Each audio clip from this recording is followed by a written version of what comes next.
मालिकावर्ते हरी विठ्ठल श्री ज्ञानदेव तुकाराम श्री ज्ञानेश्वर माऊली महाराज की जय। गोपाल श्री कृष्ण भगवान की जय।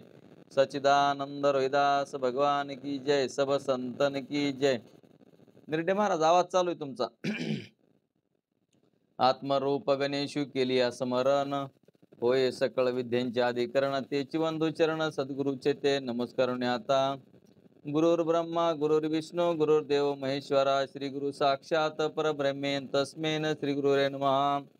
ओम हंस ब्रह्मा त्रिदत्त नारायण लक्ष्मण बल भीमशकानंद शांतामाई बंडोबा केरोबा श्रीपाद रामदास नारायण रोहिदास भगवान की जय। सब संतन की जय। तर आपलं 7वा तरंग आहे। 7व्या तरंगाचं तात्पर्य आहे, या 7व्या तरंगामध्ये जीवनमुक्ती व विधेय मुक्ती याच्याबद्दल विचार सांगितलेला आहे। 7व्या तरंगामध्ये जीवनमुक्ती आणि विधेय मुक्ती याच्याबद्दल विचार सांगितलेला आहे। त्याचप्रमाणे अद्वैत ब्रह्मतत्व जाणण्याकरता विद्येची अष्टादश प्रस्थाने कशी उपयोगी आहेत याचे सविस्तर वर्णन केलेले आहे। ज्ञात्यांच्या व्यवहाराविषयी बराच उहापोह करून जीवनमुक्तीच्या सुखाकरता शरीर निर्वाहापुरतीच बाह्य प्रवृत्ती असणे चांगले, हे प्रौढवादाने कबूल करून ज्या अर्थी ज्ञानवानाच्या व्यवहाराविषयी वेदाने विधी केलेला नाही। तर ज्ञानवानाच्या व्यवहाराविषयी विधी का केलेला नाही, तर तो काही चुकीचं कार्य करत नसतो, त्याच्यामुळे त्याला विधी नाही असं म्हणतात। त्या अर्थी ज्ञानवानाच्या शरीर व्यवहाराविषयी कोणताच नियम लावता येणार नाही, हेही सिद्ध केले। तर जीवनमुक्ती आणि विधेय मुक्तीविषयी विचार, तर दृढ अपरोक्ष जीवब्रह्म ऐके ज्ञानानंतर, दृढ अपरोक्ष जीवब्रह्म ऐके ज्ञानानंतर ब्रह्मवेत्तेचे शरीर राहणे शक्य आहे किंवा नाही याचा अर्थ, जीवनमुक्ती अवस्था असणे शक्य आहे किंवा नाही याचा अर्थ, याबद्दल ग्रंथकारामध्ये बराच मतभेद आहे। काही ग्रंथकाराचे असे म्हणणे आहे की ब्रह्मज्ञानाने जगताचे उपादान कारण जे अविद्या, त्या अविद्येचा नाश झाला असता ज्ञानाच्या शरीराचा अभावच झाला पाहिजे। आता काही जण म्हणतात की ज्याच्या शरीराचं, ज्याला ज्ञान झालंय ब्रह्मस्वरूपाचं, ज्या दिवशी ज्ञान झालं त्या दिवशी त्याचा देह पडायला पाहिजे म्हणतात।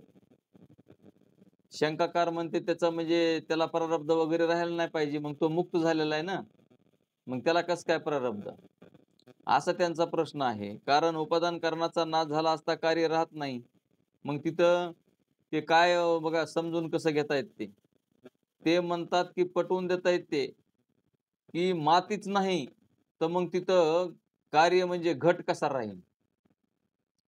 तसं जर एखादा मनुष्य मुक्त झाला तर मुक्त झाल्याच्या नंतर मग त्याचं शरीर कसं राहील, तर तसं नाही राहायला पाहिजे, मुक्त झालेला आहे तो, असं म्हणतात।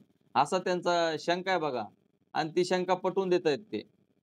तसेच काही ग्रंथकार म्हणतात की धनुष्य नष्ट झाले तरी सोडलेल्या बाणाचा जसा वेग राहतो, त्याप्रमाणे ब्रह्मज्ञानाने अविद्येचा नाश झाला तरी ब्रह्मज्ञानी पुरुषांच्या शरीराची स्थिती राहते। परंतु त्यांना लगेच दुसऱ्यानं उत्तर दिलं की जरी बाण सोडा म्हणले तर सोड्याला बाण हा तिथपर्यंत जाईपर्यंत राहतो म्हणले, कारण सोड्याला बाण आहे तर तो तिथपर्यंत त्याचा वेग आहे तिथपर्यंत जाणारच, तसं ज्याचं प्रारब्ध जेवढ्यापर्यंत आहे तितक्यापर्यंत ते राहणारच। यावर काही आचार्य असे म्हणतात की बाणाच्या वेगाचे उपादान कारण बाण आहे, बाणाच्या वेगाचे उपादान कारण बाण आहे, उपादान कारण बाण असल्या कारणानं व निमित्त कारण धनुष्य आहे। ज्याप्रमाणे घटाला निमित्त कारण असलेला कुंभार तो जरी नष्ट झाला तरी घट राहतो। बघा ते कसे की जरी समजा ज्यानं गाडगं बनवलेलं निमित्त कारण आहे, कोण कुंभार आहे, तर कुंभारानं जर गाडगं घडलं आणि ते गाडगं निर्माण केल्याच्या नंतर कुंभार जरी मरून गेला तरी सुद्धा ते गाडगं राहतं की नाही, तसं जरी आपल्याला ज्ञान झालं तरी हा देह जितके दिवस आपल्याला दिलेला आहे तितक्यापर्यंत राहतो। त्याप्रमाणे निमित्त कारण जे धनुष्य ते जरी नष्ट झाले तरी त्याचा वेग संभवनीय आहे। मग त्या धनुष्यबाणाचं उदाहरण घेतलं की वेग म्हणजे बाण जिथपर्यंत जाणार आहे, जरी ते बाण सोडल्याच्या नंतर इकडं धनुष्य जरी नष्ट झाला किंवा ते बाण मारणारा जरी नष्ट झाला तरी सुद्धा बाण जितका वेग आहे तितक्यापर्यंत जाणारच। म्हणून बाणाचा दृष्टांत म्हणजे वेग राहणे संभवनीय आहे, म्हणून बाणाचा दृष्टांत बरोबर नाही। तत्वज्ञान झाल्यानंतर ज्ञानवानाचे शरीर राहते, तत्वज्ञान झाल्यानंतर ज्ञानवानाचं शरीर राहतं म्हणजे तो जीवनमुक्तीचा आनंद घेऊ शकतो। त्या अर्थी उपादान कारण जी अविद्या ती जरी ज्ञानाने निवृत्त झाली तरी त्या अविद्येचा लय शिल्लक राहतो असे मानले पाहिजे। तो अविद्यालेश 3 प्रकारचा आहे. आता भांड्यामध्ये ठेवलेला लसूण जरी काढून घेतला तरी त्या भांड्यात लसणाचा वास राहतोच. म्हणजे लसूण आपण ठेवलाय भांड्यामध्ये आणि तो काढून घेतला, तरी बी त्याला त्या भांड्याला त्या लसणाचा वास राहतो. म्हणजे लसूण नाही, पण लसणाचा वास राहतो. त्याप्रमाणे अविद्यालेश म्हणजे शरीराधिक व त्याचे संस्कार राहतातच. एक अविद्यालेश म्हणजे जरी समजा ज्ञान झालं असलं ब्रह्मज्ञान, तरी सुद्धा शरीर काय होऊ शकतं आपलं? राहू शकतं. जितक्यापर्यंत आयुष्य आहे तितक्यापर्यंत. जळालेल्या वस्त्राची घडी जशीच्या तशी दिसत असली तरी ती निरुपयोगी आहे. त्याप्रमाणे जगन मिथ्यात्व निश्चय झाल्यानंतर जगत प्रतीती येणे अशा प्रकारचा अविद्यालय शिल्लक राहतो. आता हे कशामुळे शिल्लक राहतो हेही आपण ध्यानात घेतलं पाहिजे. कारण आता एखाद्या वेळेस आपला काय आहे तर हातरुमाल आहे आणि हातरुमाल तो जळाला हातरुमाल जरी जळाला तरी त्या हातरुमालाची घडी जशाला तशी राहते, पण ती उपयोगाला येत नाही. त्याप्रमाणे ब्रह्मज्ञानाला जरी ज्ञान झालं तरी त्याला त्याच्या विषयासाठी त्याला गरज नसते. मग ते जगाच्या कल्याणात संतांची बुद्धी त्यासाठी ते तितक्यापुरतं शरीर आयुष्य आहे तोपर्यंत राहू शकतं. म्हणून म्हणले अविद्या म्हणजे अज्ञान. त्या अज्ञानाच्या आवरण विक्षेप अशा 2 शक्ती आहेत. आता आपलं मला वाटतं 4थ्या तरंगामध्ये झालेलं आहे. आभासाच्या 7 अवस्था. म्हणजेच अज्ञानाच्या 7 अवस्था झालेल्या आहेत. आवरण आणि विक्षेप अशा 2 शक्ती आहेत. त्यापैकी ब्रह्मज्ञान आणि आवरण शक्ती विशिष्ट अविद्यावंशाचा नाश होतो. काय म्हणतात ब्रह्मज्ञानानं काय होतंय? आवरण शक्ती विशिष्ट अविद्यावंशाचा नाश होतो व प्रारब्ध कर्म प्रतिबंधामुळे विक्षेप शक्ती विशिष्ट अविद्यावंशाचा नाश होत नाही. म्हणून आत्मज्ञान झाल्यानंतरही देहादिक विक्षेपाला उपादान कारण असलेला अविद्यावंश शिल्लक राहतो. यालाच अविद्यालेश असे म्हणतात. म्हणजे ब्रह्मज्ञान जरी झालं तरी शरीर राहू शकतं, पण पाठीमागे शंका घेतली होती की ब्रह्मज्ञान झाल्यावर तर उपादान कारण जर नष्ट झालं तर मग काय व्हायला पाहिजे? तर उपादान कारण कार्याचा नाश होतो. मग तसं ब्रह्मज्ञान झाल्याच्या नंतर मग तुमचं जे उपादान कारण शरीर आहे ते नष्ट व्हायला पाहिजे. पण जसं त्यांनी दृष्टांत दिलेलं आहे की बाबा एखाद्या लसणाचं भांड आहे आणि ते लसूण ठेवलेलं आहे. आता लसूण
ग्रंथामध्ये असे म्हणतात की ज्ञानाचा फक्त अज्ञानाशी विरोध आहे, अज्ञान कार्याशी विरोध नाही.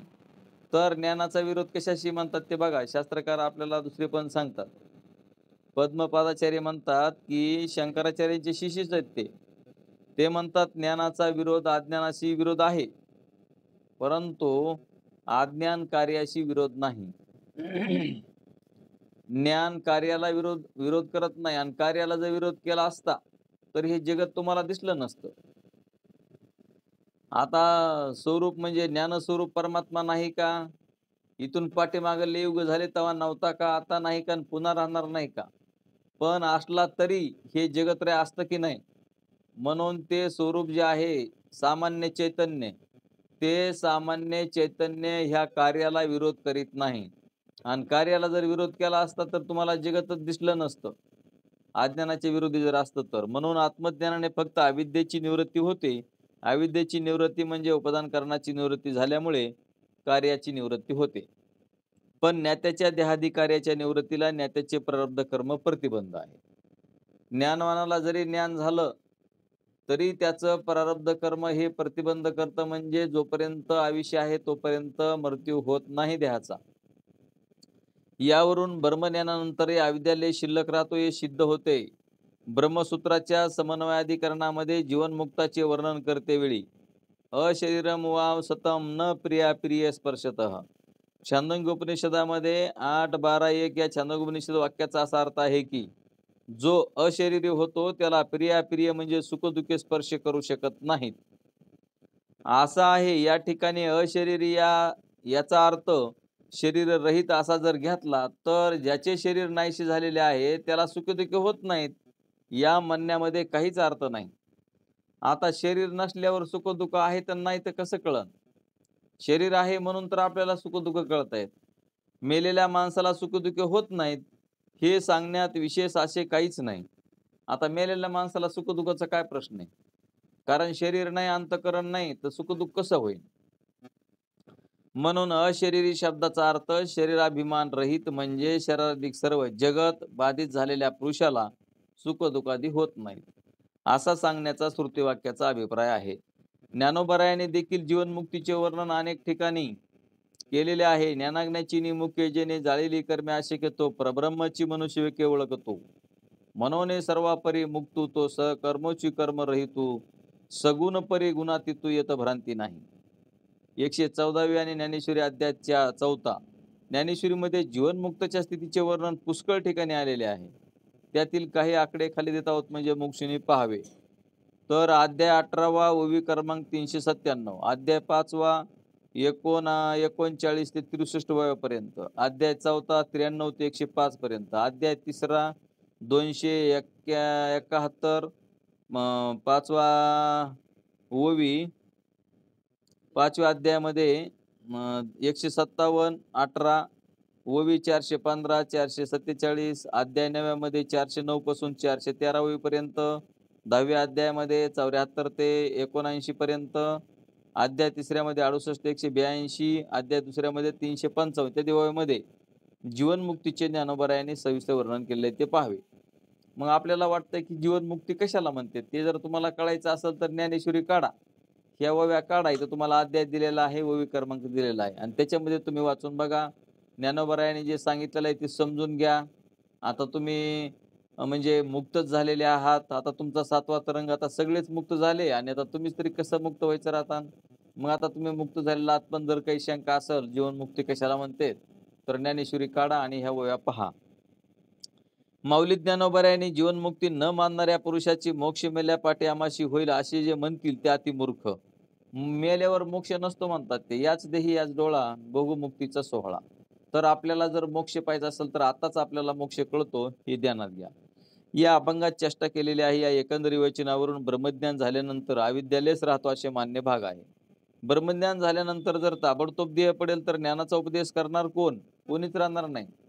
जर समजा ब्रह्मज्ञान झाला असतं, जर देह पडला असता, तर मग आता ज्ञान सांगणारं कोणी उरलंच नसतं.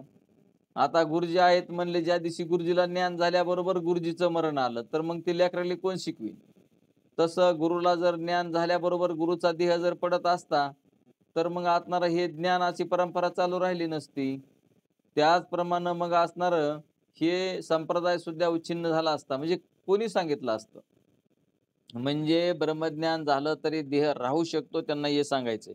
ब्रह्मज्ञानी पुरुषाला द्वैताची प्रतीती येते किंवा नाही असा जर प्रश्न उपस्थित झाला, तर ज्ञानवानाला द्वैताची प्रतीती येते म्हणावी, तर त्याला ज्ञान झाले नाही असे म्हणावे लागेल. बरे, द्वैताची प्रतीती येत नाही असे म्हणावे तर ज्ञानवानाचे व्यवहारच होणार नाहीत. म्हणून ज्ञानवानाला द्वैताची प्रतीती येते पण सतीत्वाने येत नाही. आता ज्ञानवान बी जगत पाहतो आणि अज्ञानी बी जगत पाहतो. मग आता आपल्याला वाटतं की ज्ञानवानाला बी दिसायलं आणि अज्ञानाला बी दिसायलं, तर मग असणारं ज्ञान असून तरी काय फायदा?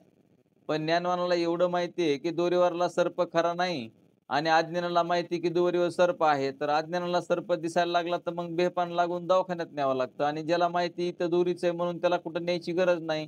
त्याची फटफजिती होत नाही. तसं ब्रह्मज्ञानाला असणारं हे जगत मिथ्या वाटतं, जगत सतासताहून भिन्न वाटतं, जगत हे कल्पित आहे असं वाटतं, जगत अनिर्वचनीय असं वाटतं आणि त्याचा बाद करता येतो. आणि अज्ञानाला बाद करता येत नाही, सतासताहून भिन्न वाटत नाही, त्याला सत्यत्व देतो. एवढा अज्ञानामध्ये आणि ज्ञानवानामध्ये फरक आहे. आता सत्यत्व झालं म्हणजे मग आपल्याला दुःख होतं. सत्य सर्प दिसायला लागला तर दुःख होईल. पण ज्याला माहिती की ते सर्पच नाही बाबा इथं दोरी होती, भ्रम होता असं जर कळालं तर दुःख होत नाही. मग ज्ञानवानामध्ये आणि अज्ञानामध्ये अशा प्रकारचा फरक आहे. तर म्हणून ज्ञानवानाला द्वैताची प्रतीती येते पण सत्यत्वाने येत नाही. सत्यत्वानं प्रतीती येत नाही ज्ञानवानाला ह्या जगताची, एवढेच म्हणावे लागेल. ज्ञानेश्वर महाराजांनी आता अज्ञान अवघ्या हरपे, विज्ञान निशेष करपे आणि ज्ञान ते स्वरूपे होऊन जाई जे ज्ञानेश्वरी अध्याय 7 तसेच जो हा विज्ञानात्मक भावो तया विवरिता झाला वावो मग लागला जो पाहो तो ज्ञान ते तोची. अध्याय 6 ओवी क्रमांक 88. त्याचप्रमाणे अध्याय 18 ओवी क्रमांक 239, अध्याय 7 61 ते 163 पर्यंत, अध्याय 9 मध्ये 64 ते 94 पर्यंत, अध्याय 15 मध्ये 43 ते 245 याप्रमाणे जगत मिथ्यात्वाचे वर्णन ज्ञानोबरायांनी वावो करपे या इत्यादी शब्दांनी केलेले आहे. ज्ञानोबरायांनी या ज्ञानेश्वरीच्या ओव्यामध्ये आपल्याला जर तुम्हाला पाहायचं असेल तर हे जगत मिथ्यात्व कसं सांगितलंय तर त्या ओव्यामध्ये आहे ज्ञानेश्वर माऊलींच्या. मग ज्ञानेश्वरी काढून ती बघा. या एकंदरी विवेचनावरून ब्रह्मज्ञान झाल्यानंतरही प्रारब्ध शेष राहिल्यामुळे काही काळ जीवनमुक्त पुरुष राहतो, यावरून अविद्येलेस राहतो हे सिद्ध झाले. आमच्या साखरे महाराजांना एकाने असे विचारले की महाराज, जीवनमुक्त पुरुष ज्ञान झाल्यानंतर राहतो हे जरी खरे असले तरी त्याचा राहण्याचा काय उपयोग आहे?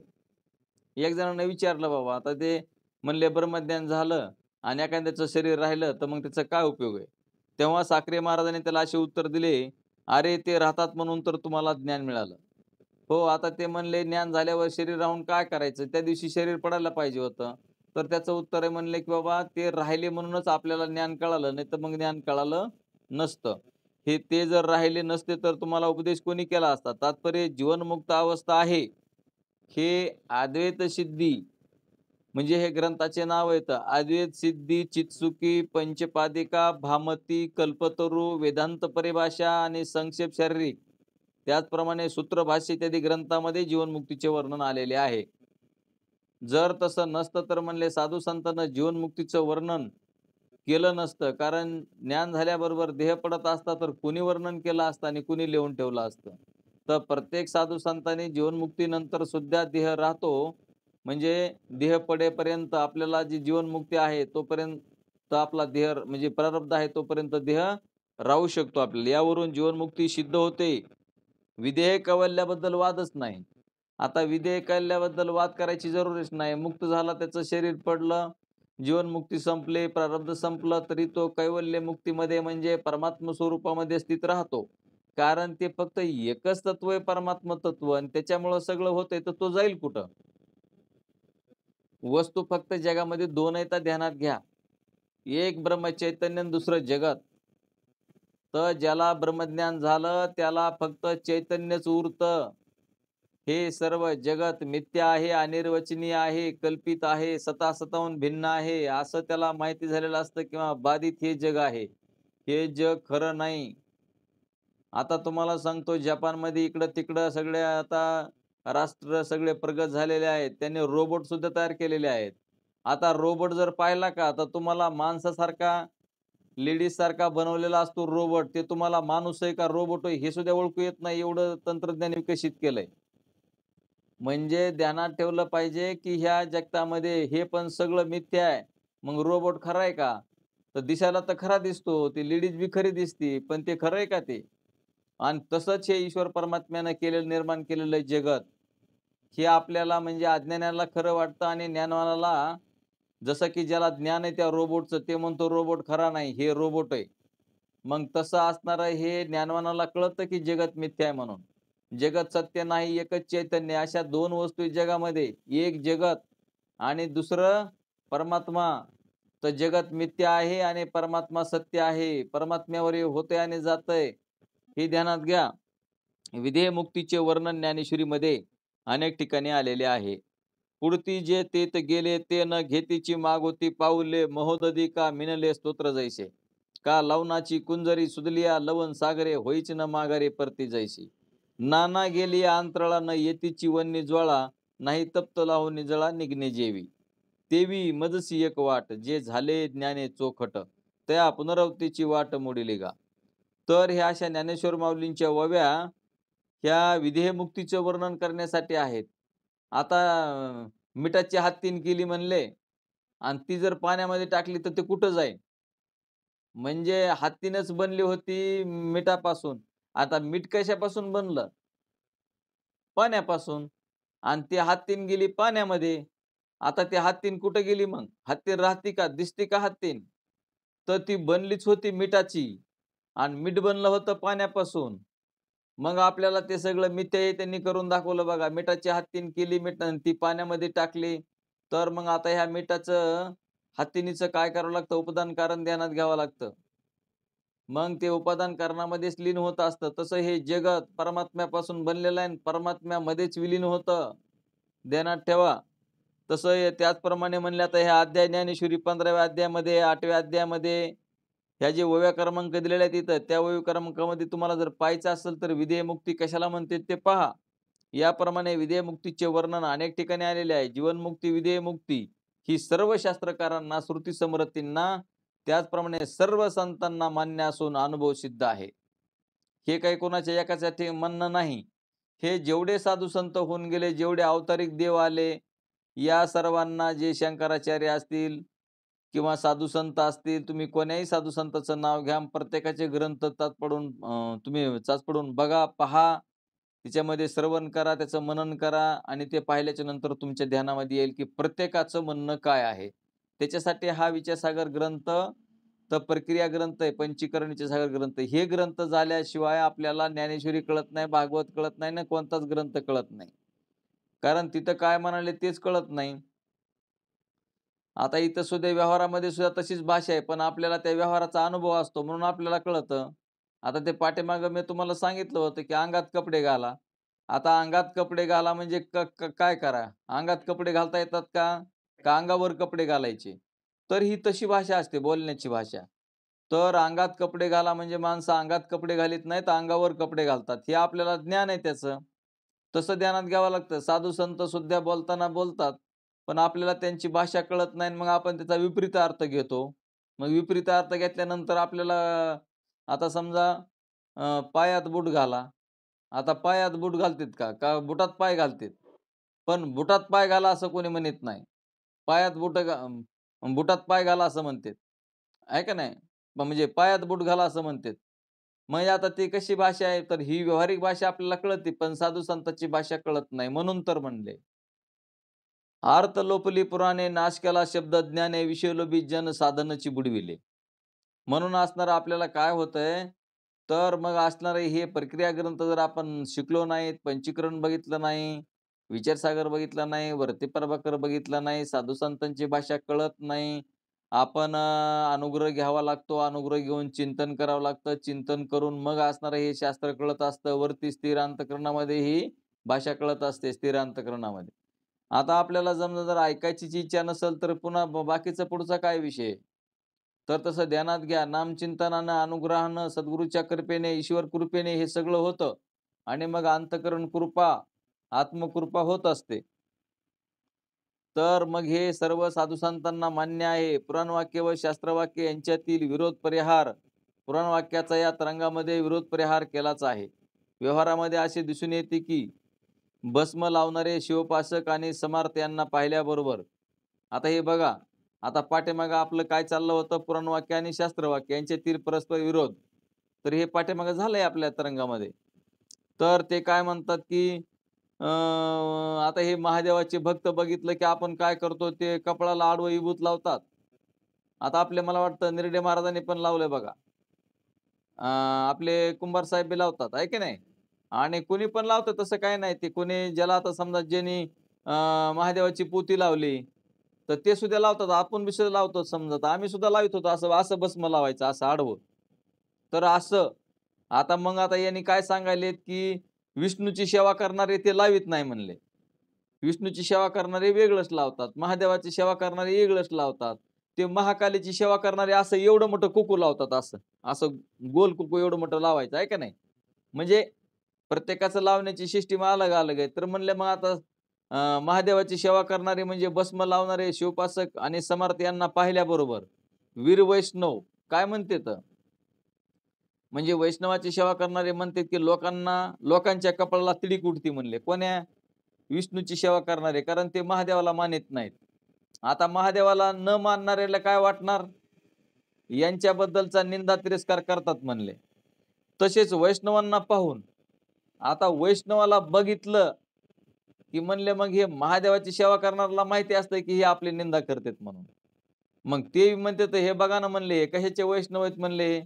मग ह्यांना बी पाहिलं, की ह्यांच्या बी डोक्यामध्ये तिडीक उठती. तर यालाच काय म्हणतात भेद. तर भेदाभेद भरम अमंगळ असतो.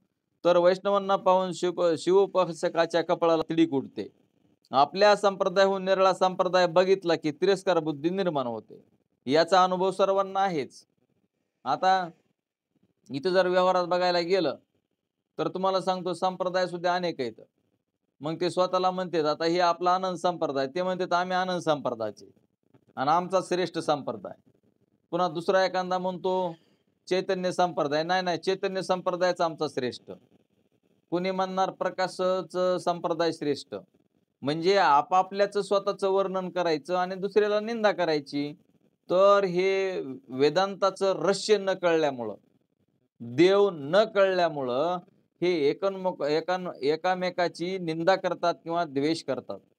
तर जगतामध्ये फक्त एकच असा म्हणजे भक्ती आहे, ज्यांनी की वेदांताची भक्ती करून देव एक आहे कळवून घेतलं, तर तो कोणाचीच निंदा करणार नाही. ध्यानात ठेवा माय-बापाहो. कारण एका परमात्म्यावर आता तुम्ही सांगा, आता कुंभाराने गाडगे घडविले, तर ते वेगवेगळ्या प्रकारचे असतात.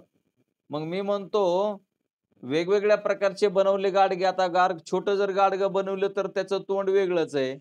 थोडं मोठं जर बनवलं तर त्याचं तोंड थोडं वेगळंच आहे. तुम्ही कोथळी बनवली तर कोथळीचं तोंड वेगळंच आहे. डेऱ्याचं तोंड वेगळंच आहे. मग आता मी म्हणतो सगळे मातीचीच आहेत. मग तुम्हाला प्रत्येकानं व्यवहारामध्ये आपल्याला आता पाणी साठवायचंय. मग रांजण पाहिजे की नाही? पण रांजण बघितला की म्हणले याच्या इकडच्याच्या कपाळाला तिडीक उठावा काय गरज आहे? दुसऱ्याच लोटक्याला राग यायला लागला. छोट्या एवढ्या लोटक्याला. ते म्हणले बघा ना केवढा मोठा हत्तीसारखा बनवलाय म्हणले लईच मोठा आहे. मग आता ह्याचा राग येऊन तरी काय करायचंय बाबा ते पाणी साठवायला लागत आहे. तसं वेगवेगळे गाडगे जरी बघितले तरी राग यायची जरुरी नाही. तसेच माणसं सुद्धा अनेक प्रकारचे बनवले आहेत ईश्वरानं. संप्रदाय अनेक बनवलेले आहेत. हे लोकांना कळतच नाही बाबा. मग असणारं काय करा तुम्ही महादेवाची सेवा करा, तुम्ही विष्णूची करा, तुम्ही गणपतीची करा. ज्याला जे आवडते ते तरी करा. म्हणजे निषिद्ध कर्म करणार नाहीत. आणि शेवटी आत्मज्ञान होईल आणि आत्मज्ञान झाल्यानंतर शेवटी एका परमात्म्यामध्ये लीन होतील. असाच साधू संतांचा विचार आहे. साधू संत फक्त भेद करत नाहीत आणि साधू संतांनाच माहिती की ज्याच्या त्याच्या अज्ञानामुळे हे चाललेलं आहे. तर असू द्या बाबा, तेवढं तरी करून का होईना पण पुन्हा शेवटला इकडे येतील. असं करून त्यांनी बघा, आपापला संप्रदाय व देवते श्रेष्ठ समजून इतर संप्रदायांना व देवतांना ते तुच्छ लेखतात. पण त्या दुराग्रही लोकांना हे कळत नाही. सर्व देवतांचे तसे संप्रदायाचे ग्रंथ करणारे एक सर्वज्ञ व्यासच आहेत. बघा ध्यानात घ्या. एवढे सगळे जरी ग्रंथ केले असले तरी किंवा प्रत्येकाला पुराण सांगून तुम्ही ह्या देवाची सेवा करा, त्या देवाची सेवा करा, हे वेगवेगळं देव आहे, याने याची निंदा केली, त्याने त्याची निंदा केली, सगळं हे विष्णूनीच आपल्या व्यासानीच लिहिलेलं आहे हे सगळं ध्यानात ठेवा. आणि व्यासानीच वेदांती ग्रंथ सुद्धा लिहिले. उत्तरमीमांसा व्यासाचीच आहे आणि हे बाकीचे पुराण सुद्धा व्यासांचीच आहेत. पण त्यांना माहिती होतं की ह्या बाकीच्यांना कसं इकडे घ्यायचं बाबा परमार्थामध्ये. जोपर्यंत तुम्ही तुमचा देव म्हणता तोपर्यंत देवाची सेवा केल्यावर महादेवाच्या महादेवाचं स्वरूप जर एकदा कळालं की अरे नाही नाही आपला महादेव तर कसा आहे सर्व व्यापक आहे. विष्णूच्या भक्तांना जर कळालं की आपला देव व्यापक आहे. आता मूर्तीपुरतं बघितलं आणि एवढा देव आहे आमचा म्हणलं तर कसं चालेल? कारण ते सगुण रूप आहे आणि निर्गुणातूनच आलेलं आहे. तर मग बाकीच्या सगळ्याच्या लोकांना वळण लागावं आणि ते शेवटी परमात्म्याकडे यावं एवढा उद्देश व्यासांचा आहे. म्हणून त्यांनी पुराण लिहिले आणि वेदांत शुद्धशास्त्र त्यांनीच लिहिलेलं आहे. मग त्यांच्यामध्ये विरोध कसा असू शकेल?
कोलगेट हातामध्ये ते मंजनन, आहा हा हा, काय काय नवीन नवीन सेवा असते.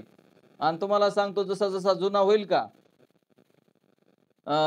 स्वयंपाक चालू असला तर अहो म्हणे तिथलं ताट घ्या की, तिथला तांब्या घ्या की, गिलास घ्या की, तुम्ही तेवढं घ्या त्यावरच मी तुम्हाला वाढते.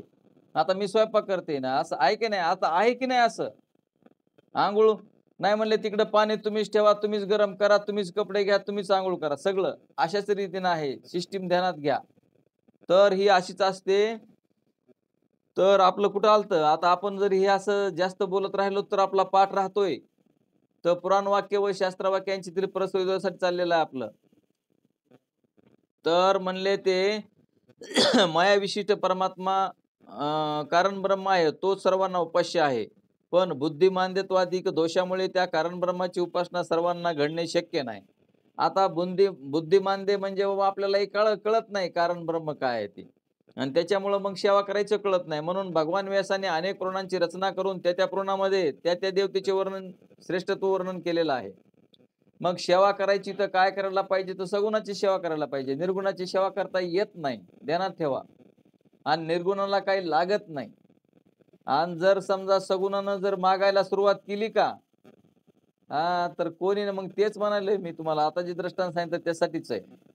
तुम्ही जर आपल्याला नुसतं घरातला स्वतः ज्यानं कमाई केलेला आहे, स्वतःनं ज्यानं निर्माण केलेलं आहे, त्याला सुद्धा त्याची सेवा कराय पुरतं सुद्धा माणसं तयार राहत नाहीत, तर मग बाकीच्यांचं काय असन? तर ध्यानात ठेवा. मग सर्व देवता कारण ब्रह्माचे उपलक्षण आहे. सर्व देवता जेवढ्या बी देवताचे अवतार असतील, कार्य निर्माण झालेले असतील सगुण रूपानं, ते कारण ब्रह्माचं काय आहे? उपलक्षण आहे. उपलक्षण. तर उपलक्षण राहत नसतं. देवदत्ताच्या घरावरचा कावळा उडून गेला तर देवदत्ताचं घर तिथंच असतं, कावळा उडून गेला असतं, उपलक्षण राहत नसतं. तसं ध्यानात घ्या. हे अभ्यास कुठला कुठं असतो ती. पहिला तरंग बघितला आणि तिसरा तरंग आला की पहिल्या तरंगातला असतं, तिसरा तरंग झाला 7वा तरंग आला की त्या 6वा तरंग आला की त्या पहिल्या तरंगातला अभ्यासक्रम असतो. तीन हे जर आपल्याला संबंध कळाले तर मग आपल्याला कळायला सोपं होतं. पण ते कुणी बघावं, काही काळजी करू नका. 11,000 रुपये सगळ्यांनी द्या आणि मग असणार मी सगळं करतो तुमच्यावरचं, बरं का. तर मी आपलं सकाळी उठत जाईन आपलं पहाट आणि ते जप करीत जाईन. असंच चाललंय का नाही सगळं? असाच देव चालला की नाही? पण माय-बाप ध्यानात ठेवा, तुम्ही ब्राह्मण असो किंवा आमच्यासारखा असो, लाख-लाख रुपये बी दिले, तरी सुद्धा ज्याची त्यालाच अभ्यास करावा लागतो आणि ज्याची त्यालाच मुक्त व्हावं लागतं आणि ज्याच्या त्याच्या अंतःकरणाच्या वरतीलाच ज्ञान व्हावं लागतं. किती जरी महाराजाची झोळी भरली आणि किती जरी ब्राह्मणांच्या जोळ्या भरल्या आणि तुम्ही जर स्वतःला ज्ञान नाही करून घेतलं, तर काही फायदा होणार नाही माय-बाप ध्यानात ठेवा. जी सेवा करायची आहे, नियम लावलेला आहे ते असू द्या, पण असं कुणाला किती पैसे दिल्यानं, संपत्ती दिल्यानं, घरवाडे दिल्यानं, काही दिल्यानं काही प्राप्त होणार नाही. प्राप्त जे होईल तुमच्या ज्ञानानं प्राप्त वरतीला ज्ञान करून घ्यावं लागेल. तर ध्यानात ठेवा. कारण आमच्यासारखे बोंधू महाराज भरपूर असते तर ते बोंधायच बसलेले असते. आम्हाला काय नको वाटतं का तुम्ही काय दिल्यावर? हो, आम्ही त्याचा स्वीकार करतो. तसे महाराज लोक म्हणजे आम्ही दुसऱ्यांना म्हणत नाहीत. जगामधला सगळा देवच आहे तर आम्ही कुणाला नावं ठेवावं? दुसऱ्याला नावं ठेवायचा आमचा अधिकार नाही. म्हणून आम्ही आमची स्वतःलाच म्हणतो की आम्ही भोंदू महाराज आहेत आणि आम्ही भोंदू असल्यामुळं आम्हाला वाटतं की आमचंच घरदार मोठं व्हावं. आता ह्याचं घरदार मिथ्या नाही का? ह्याचं घरदार तरी मोठं होईन का? मग हे ध्यानात ठेवलं पाहिजे. आमच्यासारखे भोंदू माणसं दुसऱ्यांचं धन हरण करतात, दुसऱ्यांचा पैसा हडप करतात, दुसऱ्यांचं घरदार हडप करतात, ते ध्यानात ठेवा. तर भोंदू महाराजांच्या नादाला लागून तुम्ही किती जरी काही दिलं तरी तुम्ही मुक्त होणार नाहीत. तुम्हाला मुक्त होण्यासाठी ज्ञान करून घ्यावं लागेल तुमच्या वरतीला. वरतीला जोपर्यंत ज्ञान करून घेतलं नाही, आता मला वाटायलंय मुक्ताबाई आज बी यावा बिडाला. कारण मुक्ताबाईनं त्या दिवशी आम्ही गेलो की पंगत दिली, पैसे काय फुकट मिळालं ना आम्हाला खायला. आता बी वाटतंय बीडला जावा, एखाद्या हॉटेलमध्ये बसावा आणि मुक्ताबाईला फोन करावा. काय मुक्ताबाई आणि त्यांचे मालक दाजी आले की लगे बिल देऊन टाकते तर. मग आता किती महाराजाची मजा असते बघा ना तुम्ही. हो, तर असे महाराज लोक असे बुडवे असतात. दुसऱ्याला त्रास द्यायचा, दुसऱ्याला त्रास देऊन आपलं हित करायचं, असे करणारे आमच्यासारखे महाराज लोक असतात. तर चला, आपल्याला व्यवहारामध्ये द्रव्य हे मुख्य आहे. पण आता इथं काय भानगड येतं, व्यवहारामध्ये द्रव्य असल्याशिवाय, पैसा असल्याशिवाय कार्य होत नाही. त्याच्यापासून मिळणाऱ्या वस्तू अमुख्य आहेत. त्याप्रमाणे कारण ब्रह्म हे मुख्य आहे. आता पण किती ब्रह्मज्ञानी जरी असला आणि पेट्रोल पंपावर गेला, हो मोठा महाराज आहे, ब्रह्म त्याला कळालंय, तो मुक्त झालेला आहे, आणि पेट्रोल पंपावर गेल्यावर ते पेट्रोल पंपवाला म्हणतो, बरं झालं बाबा आलास, तुला फुकट देतो पेट्रोल. देतोय का फुकट पेट्रोल?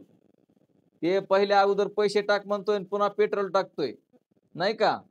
तर इथं व्यवहारामध्ये जसं द्रव्य मुख्य आहे, द्रव्य मुख्य असल्या कारणानं त्यांनी काय सांगायलेत, व्यवहारामध्ये द्रव्य मुख्य आहेत, त्यापासून मिळणाऱ्या वस्तू अमुख्य आहेत. आता अमुख्य आहेत म्हणजे त्या वस्तूला पैशाशिवाय मिळत नाहीत म्हणून पैसे मुख्य आहेत. पण त्या मिळाल्या तरी मी वस्तू मिथ्या आहेत म्हणून अमुख्य असं म्हटलेलं आहे. त्याप्रमाणे कारण ब्रह्म हे मुख्य आहे, पण कार्य ब्रह्म म्हणजे देवता हे अमुख्य आहेत. अमुख्य आहेत म्हणजे त्या मिथ्या आहेत बाबा, मिथ्या वस्तू आहेत, कल्पित आहेत, अनिर्वचनीय आहेत, अशा आहेत. हे लक्षात न आल्यामुळे अनेक मूर्ख लोक एकमेकाच्या संप्रदायाची निंदा करतात. आता कारण ब्रह्म आणि कार्य ब्रह्म, कारण ब्रह्मापासून सगळं निर्माण झालं, मग कार्याची काय निंदा करायची? नाही, नाही. आता तुम्ही ध्यानात घ्या ना. गहू केलं, गव्हापासून बाकीचे पदार्थ निर्माण केले. आता एक गहून प्रकार बहु. भरपूर पदार्थ केले. पण एखादा पदार्थ आवडत नसला का तर माणसं नाव ठेवू देत त्या पदार्थाला. आता मी म्हणतो तुम्हाला खायचं नाही तर खाऊ नका, पण नावं कशाला ठेवायलात? नाही, नाही म्हणे ते पदार्थ आपल्याला बघितला की जमत नाही. आणि दुसरा पदार्थ केलेला असेल तर तोच गव्हापासून केलेला पदार्थ, नाही, नाही म्हणे मला खूप आवडतो म्हणे हा पदार्थ. आणि केलाय कशापासून? गव्हापासून. मग आता एकाच पासून झालेले पदार्थ आहेत, एकाची निंदा आणि एकाची स्तुती. मग एकाची निंदा स्तुती नाही खायचं तर न खावा, पण स्तुती निंदा करण्याचं काय कारण आहे?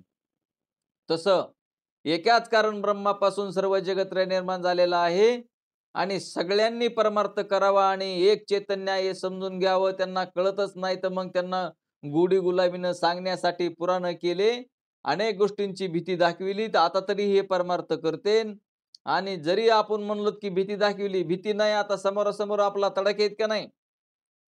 व्यवहारामध्ये जा तुम्ही. आता तुम्हाला सांगतो, देवाचा तडाखा दिसतच नाही. हो, देवाचा तडाखा दिसत नसतो, पण देवाचा तडाखा लागला तर ते सहन बी होत नाही. आणि देवानं तडाखा हाणला असता तर लोकांनी देवावर केस केली नसती का कोर्टामध्ये जाऊन? याने म्हणले मला, मी चाललो होतो म्हणले आणि माझ्या गाडीला अपघात केला म्हणले. आता अपघात करणारा तरी कोण आहे? भूकंप आणणारा तरी कोण आहे? संकट आणणारा तरी कोण आहे? अहो मायबापाओ ध्यानात घ्या, संकट आणणारा तोच आहे. आपण नीट वागत नाहीत, नीट राहत नाहीत. आपल्याला विधी कळत नाही, निषेध कळत नाही आणि जेव्हा देवाचे तडाखे लागले ते आपल्याला आपल्याला आपण शुद्ध बनावं, मलविक्षेप घालवावा, चंचलता घालवावी. तुम्ही म्हणता मग आता ब्रह्मज्ञान झालेल्याला बी दुःख होते. आणि मग पूर्वजन्मीचं कुठं सोडायचं? आपणच करून ठेवलेलं असतं. आता मला वाटतं, आता मला काय माहिती तुमच्या बँकेने किती-किती अकाउंटवर पैसे आहेत ती. हे असं गृहीत धरू आपण, की ₹1,00,00,000 आपले दशरथ महाराजांच्या अकाउंटवर आहेत. दुसरे आमच्या मित्रदादांच्या अकाउंटवर काही आहेत, आमच्या गेवराईच्या दादाचे आहेत, साहेबांचे आहेत अकाउंटवर. किती-किती पैसे ते तुम्हाला माहिती आहे का नाही? पण त्याच्यामधले आपण किती खर्चू शकतो आणि किती राहू शकतो ते आपल्या आपल्या ह्याच्यावर आहे का ते? आता किती बी असतात ते बँकेमध्ये आणि मनुष्य मरून जातो. नाही का जात मरून? आणि मग ते कुणाला होतं? आता मोठे-मोठे राजे महाराजे मेले त्यांच्या संपत्ती इस्टेटी बघा किती आहेत ती. तर त्या सुद्धा इथंच ठेवून जावं लागतं आपल्याला. कारण हे लागतं म्हणून करायचंय, नाहीतर आपल्याला काही आपल्याला प्राप्त नाही. आता आज आपण स्वयंपाक केला, घरामध्ये आपले अन्नधान्य किती असतं वर्षभर पुरायपुरतं. आणि आज आपण पोटापुरतं खाल्लं, की पुन्हा लगेच मरून गेला तर त्यासाठी काय आहे पुन्हा?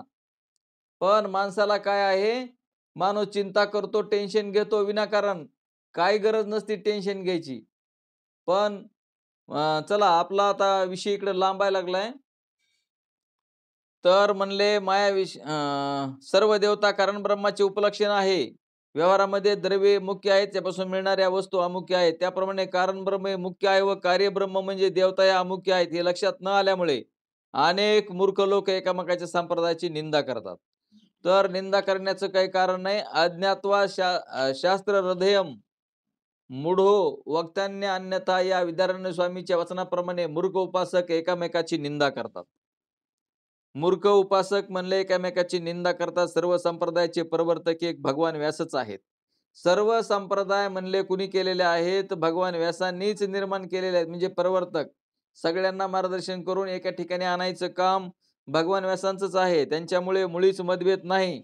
म्हणजे भगवान व्यासामध्ये त्यांच्यामध्ये मतभेद नव्हता. त्यांनी प्रत्येकाला कसं-कसं सांगून एकत्र ठेवायचं.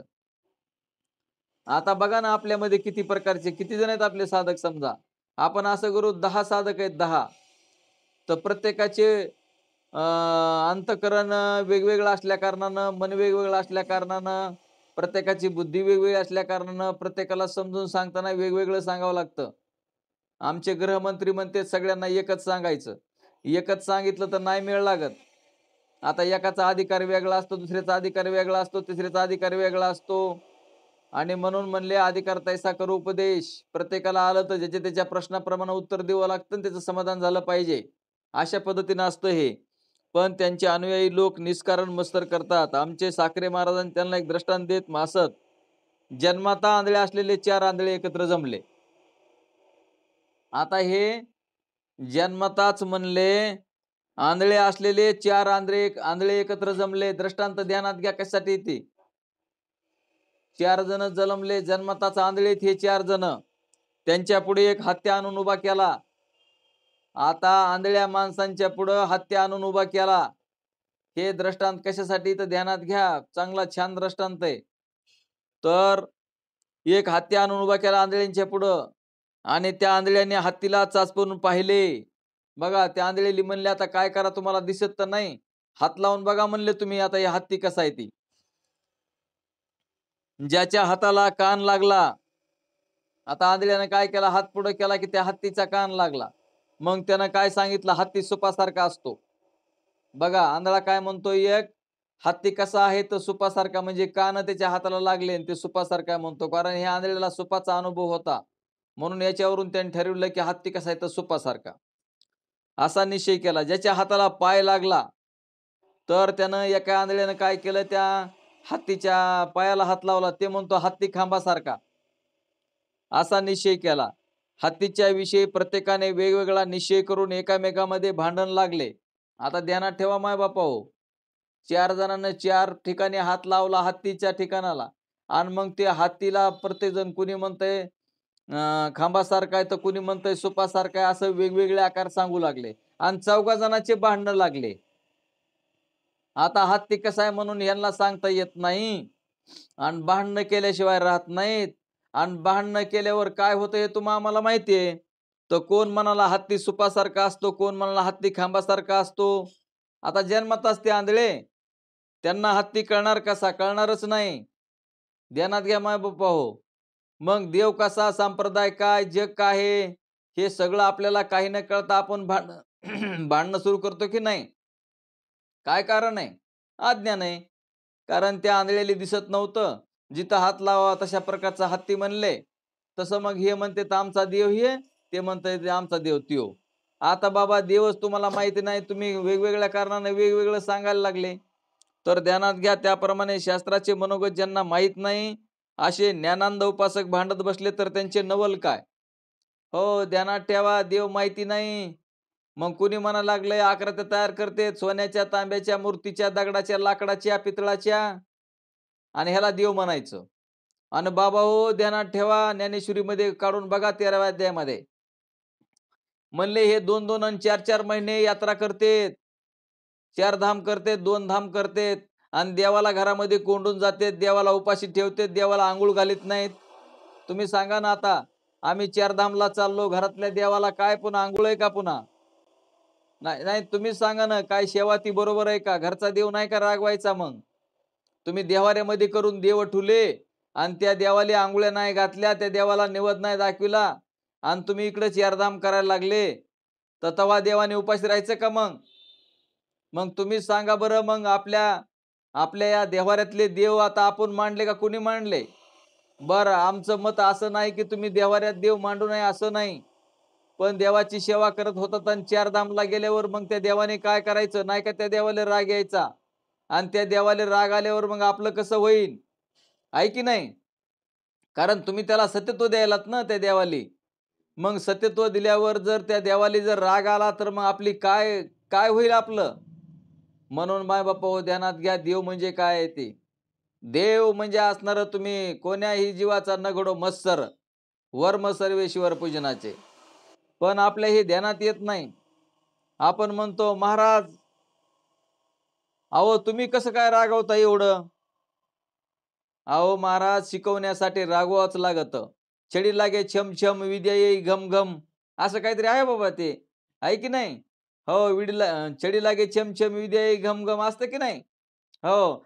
तर आपल्याला सांगण्यासाठी जर साधू संतांचा जर खरा राग असता, जसं की आई म्हणते, "बाळ्या सावलीत मर." आता बाळ्या सावलीत मर जर असं तिला मारायचं असतं त्या बाळ्याला, तिच्या लेकराला जर मारायचं असतं, तर म्हणली असती, "पलीकडं सर तिकडं ऊन आहे पलीकडं. रोडवर बस, अंगावरून गाडी जाईल मर." असं म्हणली असती का नाही? पण आई तसं म्हणत नाही माय-बाप हो. ती जाते, तोंडात तडाखा मारते, वडीत आणते, त्याच्या हातापायाचे सालवटं निघतात, एवढं निघू दे निघाले तरी, पण मरणार तरी नाही. आईची काय अपेक्षा आहे? त्याला मारायचं, त्याला वडीत आणायचं, त्याच्या हातापायाचे कातडे निघाले तरी सुद्धा वडीत आणते. त्याला कळावं की आई आपल्यावर खूप रागवते, आपण तिकडं पलीकडे रोडवर जाऊ नये. उन्हामध्ये जावं आणि आपल्या लेकरांना मरावं अशी जर अपेक्षा असती तर एकाच दिवसामध्ये आईने स्वयंपाक करावा आणि इस घालावा आणि मारून टाकायला पाहिजे होतं. साधं उन्हात गेलं तर तिला खपत नाही, तर ती रागवते कशी? तर ती रागवत नसते माय-बाप हो, ते प्रेमाचं रागावणं असतं. आईचं रागावणं प्रेमाचं असतं. घरातला जो मुख्य मनुष्य असतो तो घरातल्या माणसावर रागवत असतो माय-बाप हो. पण ते रागवणं खरं नसतं. यांना कळावं घरातल्या माणसांना. घरातल्या माणसाकडून चुका होऊ नयेत. म्हणून असणारं ते रागवत असतात. पण घरच्यांचा अहो आता काय सांगावं तुम्हाला घरातला जे मेन मुख्य असतो का? त्या मुख्य माणसाला सगळं कळत असतंय. त्यानं आतापर्यंत हा कारभार हाकीत आलेला असतो. पण लेकरं लहानाचे मोठे झाले की आमच्या दादाला काही कळत नाही. आमच्या पप्पाला काही कळत नाही. बायको म्हणते ह्यांचं डोकं बिघडलं. यांचा मेंदू काम करीना. अरेरेरेरेरेरे! आता आमचा मेंदू कुठे गेला होता? आमच्या मेंदूनं काम केलं नसतं तर आतापर्यंत कसे तुम्ही नीट राहिले असते. पण ते म्हणतात की नाही सगळ्यांचा अनुभव आहे. जसं-जसं वय होईन तसं-तसं म्हणतात की नाही सगळे. बायको नावं ठेवते शेजारी-पाजारी आता बायकोनं नावं ठेवल्यावर शेजारी-पाजारी नावं ठेवायला तर लय सोपं झालं. नाही नाही म्हणले, त्या दिवशी त्याची बायको म्हणत होती ह्याचं डोसकं बिघडलंय म्हणून. आता बायकोनं बिघडलंय म्हणलं की शेजारी पाजारी काय म्हणते, बिघडलाय म्हणते का चांगलाय म्हणते? नाही नाही वा आता ह्यांचं डोसकंच काम करीनाय. पोरं म्हणतात आता ह्यांना काही कळतच नाही. याचा अर्थ परमेश्वराची कृपा असते आपल्यावर. आता हा कारभार सोडून द्या आणि आपण परमात्म चिंतन करायला पाहिजे. सर्व मन निध्यासन करून आपण मुक्त व्हायला पाहिजे. हा ईश्वराचा संकेत असतो, कारण हे सगळे ईश्वरच आहेत. कारण त्याने आपल्याला जर तसा त्रास नाही दिला तर आपलं त्यांच्यावरचं प्रेम कमी होणार नाही. म्हणून ते आपल्याला ईश्वर परमात्मा त्यांच्याद्वारे का होईना दुःख द्यायला लागतो. आणि तरी सुद्धा आपलं प्रेम भगवंतावर लागत नाही. मायबापावर ध्यानात ठेवा. आता तरी अहो त्या दशरथ राजांचा म्हणले एकच केस पांढरा झाला होता, तर त्यांनी राज्य सोडून देण्याचा निर्णय घेतला. मी म्हणतो माझे तर किती हजारावर पांढरे झाले तरी पण मी सोडीना संसार. मला वाटतंय आणखीन कसं तरी एवढं आटपावा. आता ह्या पोरीचं लग्न झालं की दुसरीचं करावा, तिसरीचं करावा. पोरगा डॉक्टर झाला, आता ते झालं की पुन्हा मग आता त्यांचं लय पुढं पुढं. हो तेवढंच करावा, तेवढंच करावा, तेवढंच करावा. अहो हे संसार संपत नसतो. संसार जसाला तसा असतो मायबापा हो. आता आपलं एकच कर्तव्य आहे, श्रवण मनन निध्यासन तत्व पदार्थ शोधन, परमात्म्याची सेवा, नामचिंतन, शास्त्र याच्याकडे लक्ष दिलं पाहिजे. आणि आपल्यासारख्याला हे घरातले लेकरं बाळ बायका पोरं संसार सुद्धा करू देत नाहीत म्हाताऱ्या माणसाला. आणि त्यांना ठणकावून सांगितलं जातं तुम्ही त्याला कोपऱ्यात बसा, बाकीचं काही बोलायचं नाही. आमचा आम्ही आता कारभार बघतो. तरी सुद्धा म्हातारा माणूस कारभार सोडायला तयार नाही. याला तुम्हाला सांगतो थरथर कापतोय, बोला येत नाही, तरी ते म्हणतो माझ्या नावावर रे मी केस करतो आणि ह्यांच्याकडे बघतो म्हणतोय. आता तुम्ही सांगा काय केस करणार? ह्याला जर उठून चालायला येत नाही तर हे केस करीत असतो का? ध्यानात ठेवा. तरी सुद्धा संसार सुटत नाही. माझ्या नकाबोटानं केला म्हणतो. आता ह्याचे नकबोट कुठून आले कुणास ठाऊक. तर ते ध्यानात ठेवलं पाहिजे मायबापा हो.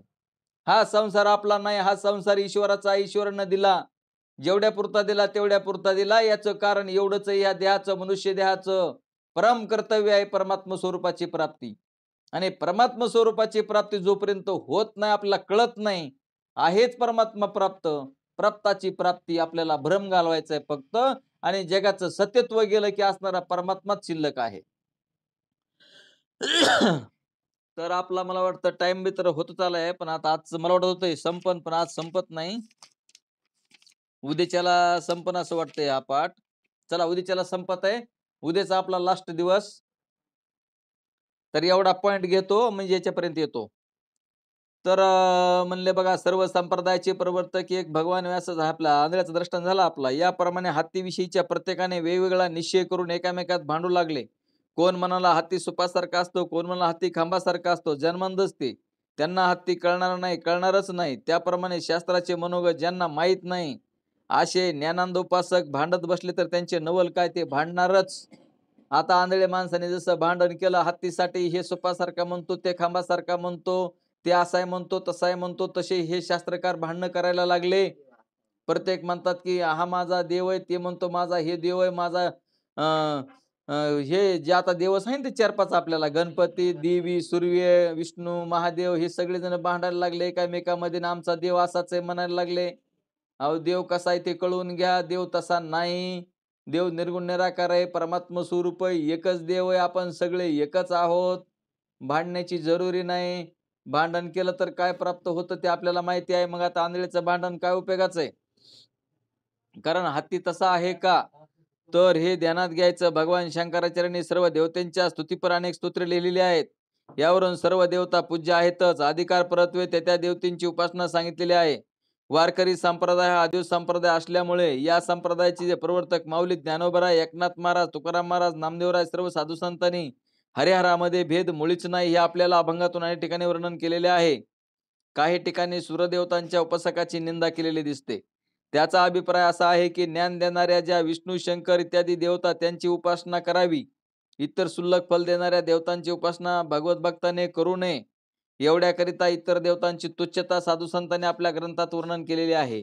भगवत भक्ताने शुद्र फलप्राप्तीकरिता देवदेवतांच्या नादी लागू नये हा सर्व संतांचा अभिप्राय आहे.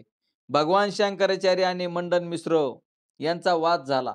भगवान शंकराचार्यांचा आणि मंडन मिश्रांचा वाद झाला. त्यामध्ये हे कर्मकांडी होते. कोण? मंडन मिश्र. मंडन मिश्र हे कर्मकांडी होते.